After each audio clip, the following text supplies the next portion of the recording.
28 தொகுதிகள், ஒரு ராஜ்யசபா, இதுதான் இப்போ agreement கையெழுத்தாயிருக்கு.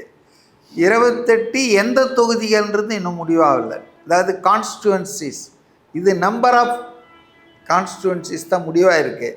Name of the constituencies இன்னும் முடிவாகலை. இப்போ இது 2வது ரவுண்டில் யார் ஜெயிக்க போகிறாங்க? முதல் ரவுண்டில் Congress is a clear winner. நான் ஏன்னு சொல்கிறேன். இப்போ பாண்டிச்சேரிக்கு போய் பேச போகிறாங்க. நெக்ஸ்ட்டு சோடங்கர் சொன்னார் நாளைக்கோ என்னவோ பேச போகிறோம். நாங்கள் பேசிட்டாங்களான்னு தெரில. ஸோ அது ஒரு 3rd ரவுண்டுன்னு வச்சிங்களேன்.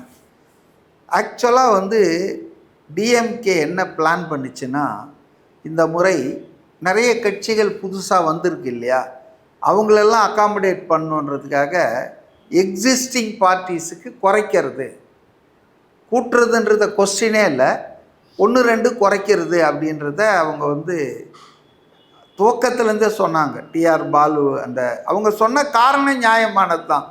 இப்போ 15 இப்போ 21 ஆயிருக்கா? 21 கட்சி கூட்டணியா? 25ஆ? 27 நினைக்கிறேன். 27 30க்குள்ளே ஆகிடும்னு நினைக்கிறேன். இந்த புலிப்படை இதெல்லாம் சேர்த்தோம்னா கருணாசெல்லாம் வந்துடும்னு நினைக்கிறேன். 27 ரைட்டு. அப்போ அவங்க சொல்கிற ஒரு வாதம் சரியான வாதம். திமுக உள்பட எல்லா கட்சிகளும் தங்களுடைய எண்ணிக்கையை குறைத்து கொள்ள வேண்டும்